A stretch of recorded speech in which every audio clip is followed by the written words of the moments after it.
আসসালামু আলাইকুম। Hello viewers, কেমন আছেন? আশা করছি আল্লাহর রহমতে সবাই ভালো আছেন। যে যেখানে আছেন সুস্থ আছেন।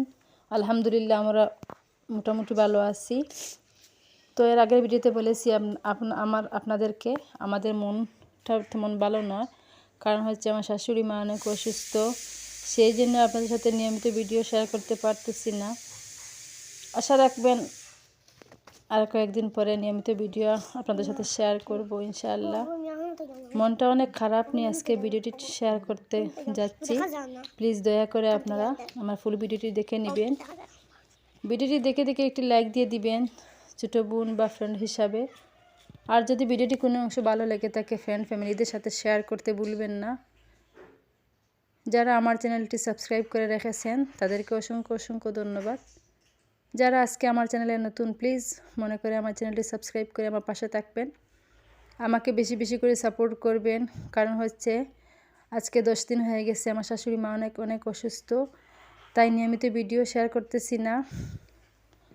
এইদিকে দেখা গেছে আমার ওয়াচ টাইম ভিউজ সব কমে যাচ্ছে, তাই মনটা অনেক অনেক খারাপ।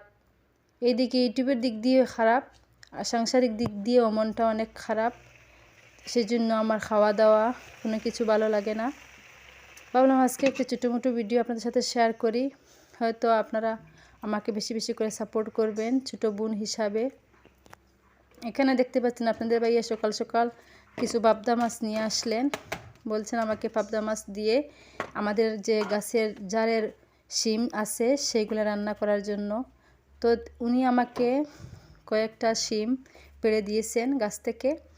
তো ওগুলো আমি কেটে নিয়েছি, আগে দেখতে পাচ্ছেন ভিডিওতে। এখন আমি ওগুলো রান্না করব। এইদিকে পাবদা মাছ ভাজি করব। পাবদা মাছ ভাজার জন্য এখানে অল্প হলুদ আর লবণ দিয়ে মেখে নিয়েছি। তো আসলে পাবদা মাছ যে সময় আমি রান্না করি বা বাসায় আসে তখন আমি দেখা যায় কিছু লবণ দিয়ে অনেক সময় ভিজিয়ে রাখি, সেজন্য পাবদা মাছ তাড়াতাড়ি পরিষ্কার হয়ে যায়।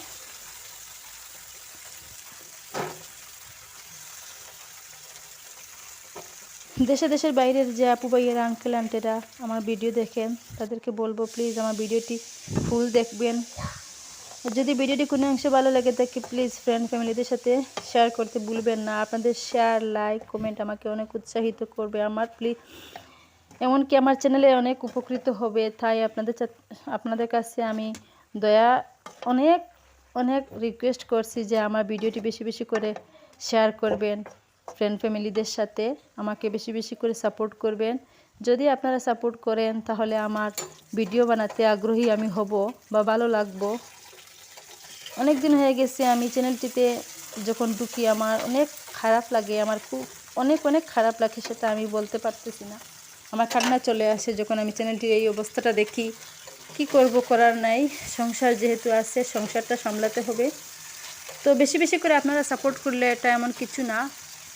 আপনারা যদি এখন একটু লক্ষ্য করে আমার চ্যানেলটিকে দেখেন বা সাপোর্ট করেন বা ফ্রেন্ড ফ্যামিলিদের সাথে শেয়ার করেন, আমার চ্যানেলটি তাড়াতাড়ি ইনশাল্লাহ গ্রো হয়ে যাবে। আমি আশা রাখছি আপনারা বেশি বেশি করে আমাকে সাপোর্ট করবেন। ভিডিওটি দেখে দেখে একটি লাইক দিয়ে দিবেন। মনটা অনেক খারাপ নিয়ে আজকে ভিডিওটি আপনাদের সাথে শেয়ার করলাম। আশা করছি শেষ পর্যন্ত দেখলে আপনাদের ভালো লাগবে। আমার রান্না বান্না কেমন হয়েছে কমেন্টে জানাবেন। এইদিকে হচ্ছে আমার এই যে গাছের শিম, নিজের ফলানো সবজি অনেক স্বাদ, তাই না সবাই জানে। কারণ হচ্ছে এটাতে আমরা তো সার ব্যবহার করি না, শুধুমাত্র গোবর সার দিয়ে থাকি, এই জন্য অনেক স্বাদ থাকে সবজি। তো দেখেন মাশাআল্লাহ অনেক সুন্দর হয়েছে সবজির কালার। আর আমার শিমগুলো অনেক নরম, খেতে অনেক সুস্বাদু।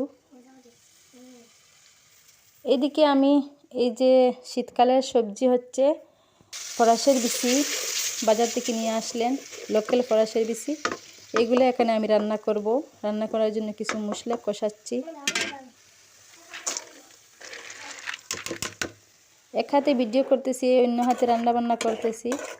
তো ভিডিওটি বেশ ভালো হয়েছে না। একা মানুষ তো কী করব, রান্না বান্না করতে হবে, ভিডিও করতে হবে। তো আমাকে দয়া করে বেশি বেশি করে সাপোর্ট করবেন।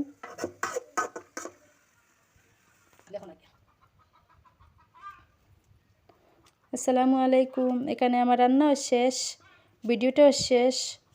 পরবর্তী ভিডিওতে আপনাদের সাথে দেখা হবে ইনশাআল্লাহ। ভালো কিছু ভিডিও নিয়ে আসার চেষ্টা করব। আপনারা আমার পাশে থাকবেন, আমার ভিডিও জুড়ে থাকার চেষ্টা করবেন।